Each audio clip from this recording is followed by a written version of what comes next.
All India Majlis-e-Ittehadul मुस्लिमीन औरंगाबाद के सांसद इम्तियाज़ जलील, तस्वीरों में जो आप देख पा रहे हैं, ये इम्तियाज़ जलील साहब हैं जो ऑल इंडिया मजलिस-ए-इत्तेहादुल मुस्लिमीन पार्टी के बड़े नेता हैं, औरंगाबाद के सांसद हैं। इम्तियाज़ जलील के बारे में कहा जाता है कि इम्तियाज़ जलील जब बोलते हैं तो ना चाहते हुए भी लोगों को सुनना पड़ता है। चूँकि इनकी बात करने का जो अंदाज़ है बड़ा ही बेबाक होता है। अपनी बातों को बड़ी ही मजबूती के साथ लोगों के सामने रखने के लिए इम्तियाज़ जलील जाने जाते हैं। जब ये बोलते हैं तो ऐसा लगता है कि मानो इम्तियाज़ जलील दहर रहा हो और लोगों को सुनना पड़ता है। जो पहली तस्वीर है वो उनके ऑफिस की है, उनके कार्यालय की है। जनता की समस्याओं को किस तरह से सुनते हैं, सुनने के बाद वो हल करते हैं, तस्वीरों के माध्यम से हम आपको दिखाने की कोशिश कर रहे हैं। इम्तियाज़ जलील साहब डॉक्टर बाबा साहेब अम्बेडकर मराठवाड़ा विश्वविद्यालय के पीछे बुद्ध लेनी में सौंदर्यीकरण के कार्यों का उद्घाटन भी किया था। इम्तियाज़ जलील द्वारा किया गया उद्घाटन था, जिन्हें अपने फंड से 10 लाख रुपए उन्होंने दान भी किए थे। एमईएम औरंगाबाद सांसद Imtiaz Jaleel Royal Oaks world school Aurangabad के वार्षिक कार्यक्रम में भाग लिए। जब उस कार्यक्रम में वो भाग लिए तो उन्होंने तालीम की अहमियत पर काफ़ी लंबी गुफ्तगू की। उन्होंने तालीम पे जोर दिया। उन्होंने कहा कि हर समाज को, हर तबके को अगर सबसे ज़्यादा किसी चीज़ की ज़रूरत है, इंसान को अगर सबसे ज़्यादा किसी चीज़ की ज़रूरत है तो वह तालीम है।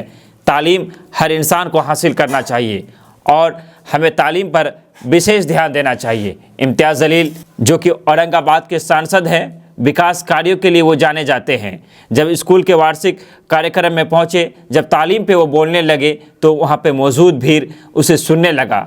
लोग सांस लिए बिना उन्हें सुनते जा रहे थे। चूँकि इम्तियाज़ जलील जब बातों को रखते हैं तो उनको बातों को सुनना लोगों की मजबूरी बन जाती है। क्योंकि उनके बोलने का जो अंदाज है, उनके बातों को रखने का जो बेबाक अदा है, वो अपने आप में एक मिसाल है।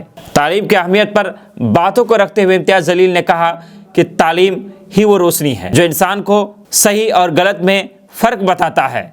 अगर बंद कमरे में अंधेरा हो और वहाँ पर जब हम रोशनी जलाते हैं, चाहे वो रोशनी मोमबत्ती की हो, चाहे वो रोशनी बल्ब की हो, चाहे वो रोशनी मोबाइल की टॉर्च की ही क्यों ना हो जाए, जब हम उस रोशनी का इस्तेमाल करते हैं तो वहाँ पर रखा हुआ सामान जो काला होता है हमें काला दिखाई देता है, जो गोरा होता है वो हमें गोरा दिखाई देता है, जो लाल होता है वो हमें लाल दिखाई देता है। इसी तरह इंसान की ज़िंदगी में तालीम है। इंसान के अंदर तालीम की रोशनी आती है।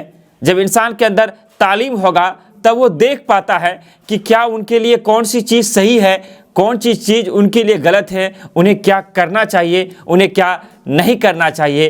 तालीम ही इंसान को सलाहियतमंद बनाती है, तालीम ही इंसान को सशक्त बनाता है, तालीम ही इंसान को मजबूत बनाता है। जब हमारे अंदर तालीम की हुनर होगी, जब हमारे अंदर इल्म का हथियार होगा तो हम जुल्म के खिलाफ लड़ सकते हैं, हम अपनी आवाज़ को वहाँ तक पहुँचा सकते हैं जहाँ तक पहुँचनी चाहिए। तालीम के बगैर हम कुछ नहीं कर सकते। वैसे इम्तियाज़ जलील अपनी बातों को बेबाकी से रखने के लिए जाने जाते हैं, विकास कार्यों को भी रखने के लिए जाने जाते हैं।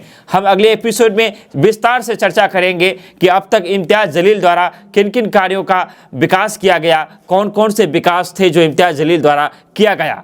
इम्तियाज़ जलील को लेकर आप अपनी राय क्या रखते हैं? आपको क्या लगता है इम्तियाज़ जलील के बारे में, आप क्या सोचते हैं? हम चाहेंगे कि आप अपना कमेंट जरूर दें। कमेंट पे आप अपनी राय को रखें। चूँकि आपकी जो राय होते हैं उसे हम बड़ी ही बारीकी से पढ़ते हैं और आपका कमेंट देखने के बाद हमें बहुत अच्छा लगता है और उस पर जो आपकी राय होती है उस पर हम विचार भी करते हैं, डिस्कस भी करते हैं। अगर आप केडीबी दर्पण को पहली बार देख रहे हैं तो हम आपसे गुजारिश करना चाहेंगे कि चैनल को सब्सक्राइब करते हुए जाएँ, बेल आइकॉन भी दबा दें ताकि हम जो भी वीडियो बनाएं तो इसकी खबरें आपको तुरंत मिलता रहे। हम विदा लेते हैं आपसे इस वादे के साथ कि फिर आएंगे आपके बीच।